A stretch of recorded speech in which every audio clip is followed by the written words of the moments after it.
Президенттин атын жаманып иш кылган айрым абийирсиз адамдар болуп жатат.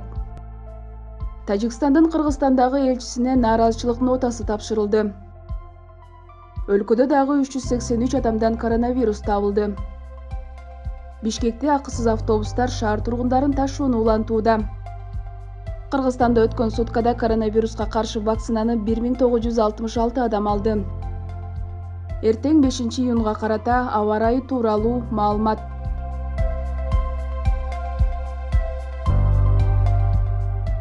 Акыркы учурларда президент Садыр Жапаровдун атын жамынып алып, анын жакындарыбыз, кеңешчилерибиз же жардамчыларыбыз деп тааныштырып, жеке кызыкчылыктары менен мамлекеттик жана башка мекемелерге кайрылган абийирсиз адамдар болуп жатат. Бул тууралуу президенттик аппараттын басма-сөз кызматы билдирет. Мамлекет башчысы буга чейин эле мындай адамдар керек болсо алар анын туугандары болсо дагы токтоосуз кармалышы керек деп билдиргенин белгилейбиз. Ошондуктан президенттин атын пайдалануу менен жеке маселелерин чечүү максатында кайрылган же кысым көрсөткөн учурлар болсо тиешелүү укук коргоо органдарына кайрылууңуздарды өтүнөбүз, деп айтылат билдирүүдө.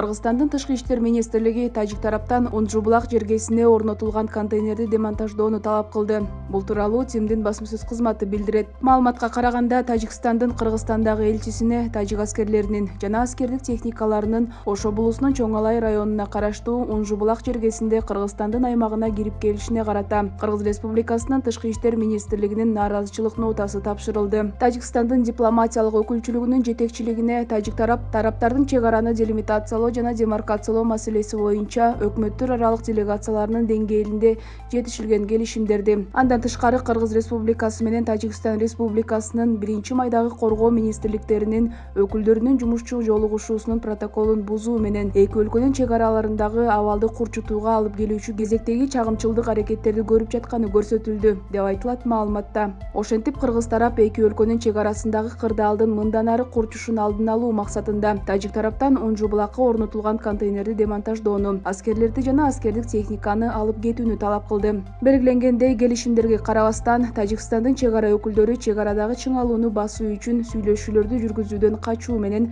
чалууларга жооп бербей, байланышка чыкпай жатат. Эскерте кетсек, бүгүн эртең менен тажик тарап Ош облусунун Чоң Алай районуна караштуу Унжу-Булак жергесиндеги кыргыз-тажик чек арасынын такталбаган тилкесине контейнер орнотуп, андан 1000 метр алыстап кеткени белгилүү болгон. Ошондой эле тажик тараптан автоунааларда жана жеңил брондолгон техникаларда аскер кызматкерлеринин топтолуусу байкалган. Кыргыз тараптан абалды тараптардын чек ара өкүлдөрүнүн деңгээлинде жөнгө салуу боюнча бардык чаралар көрүлүп жатат. Бирок Тажикстандын чек ара өкүлдөрү телефондук чалууларга жооп бербей жатат.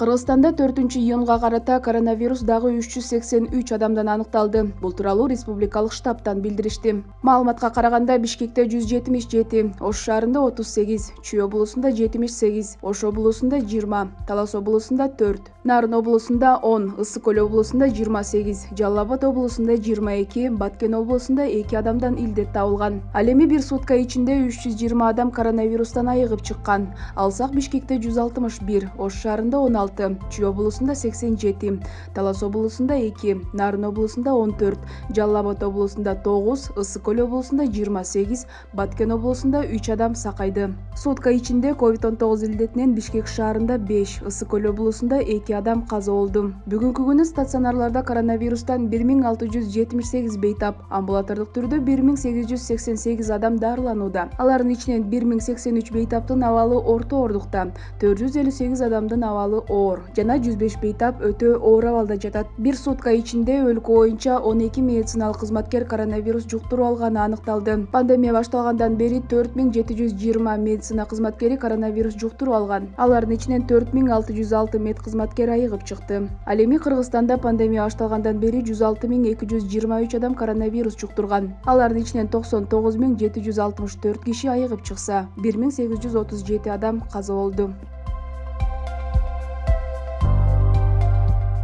Бишкекте маршрут айдоочулары иш таштагандыгына байланыштуу Борбор калаада шаардыктарды бекер ташыган автобустар ишин улантууда. Ошондой эле Борбордун муниципалдык коомдук транспорту дагы күчөтүлгөн режимде иштеп жатат. Бул тууралуу Бишкек шаардык мэриясынын басма сөз кызматы билдирет. Маалыматка караганда Ички иштер министрлиги жана Коргоо министрлиги тарабынан берилген автобустар номер 100 маршрут каттам менен иштейт. Алга футболдук клубунан 18 орундуу автобус жана Оптима банкы берген унаалар номер 214 маршрут боюнча жүргүнчүлөрдү ташууда. Номер 240 каттам боюнча Батыш автобекетинен 2, Мадина базарынан 2 автобус убактылуу каттап жатат. Ошондой эле шаар тургуну берген автобус 211 маршруту менен каттоодо. Ахунбаев, Байтик Баатыр көчөлөрү, Чүй жана Манас проспектилери боюнча. Борбор калаанын активисттери тарабынан берилген 4 автобус шаар тургундарын жеткирүүдө. Бишкек мэриясы көргөзүлүп жаткан колдоо үчүн терең ыраазычылык билдирет.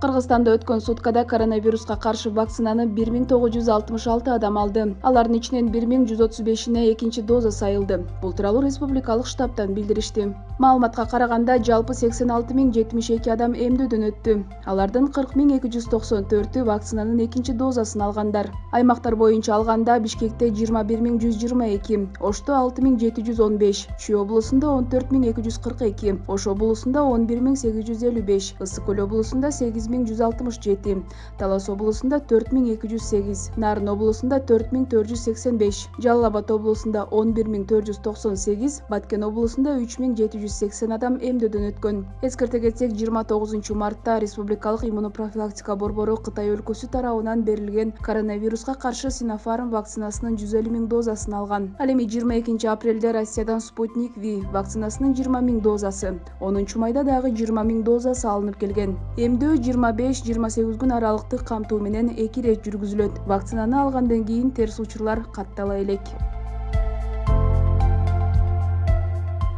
Эртең 5 июнда түнкүсүн Ысык Көл, Нарын облустарынын аймактарында өткөн өтүп күн күркүрөйт. Бул тууралуу Кыргыз гидромет борборунан билдиришти. Күндүз Чүй, Ысык Көл, Нарын облустарынын көпчүлүк аймактарында, Талас, Жалал Абад облустарынын кээ бир райондорунда өткөн өтүп күн күркүрөйт. Тоолуу райондордо кар түшөт. Ош, Баткен облусунун дыйканчылык аймактарында жаан жаабайт. Абанын температурасы Чүй өрөөнүндө түнкүсүн +18, +23, күндүз +32, +37. Таласта түнкүсүн +14, +19, күндүз +29, +34. Баткен, Ош, Жалал Абад облусунда түнкүсүн +18, +23, күндүз +33, +38. Ысык Көл облусунда түнкүсүн +10, +15, күндүз +23, +28. Нарын облусунда түнкүсүн +8, +13, күндүз +23, +28. Ал эми Бишкек шаарында түнкүсүн жаан жаабайт, күндүз өткөн өтүп күн күркүрөйт. Абанын температурасы түнкүсүн +20, +22, күндүз +34, +36 градус болот.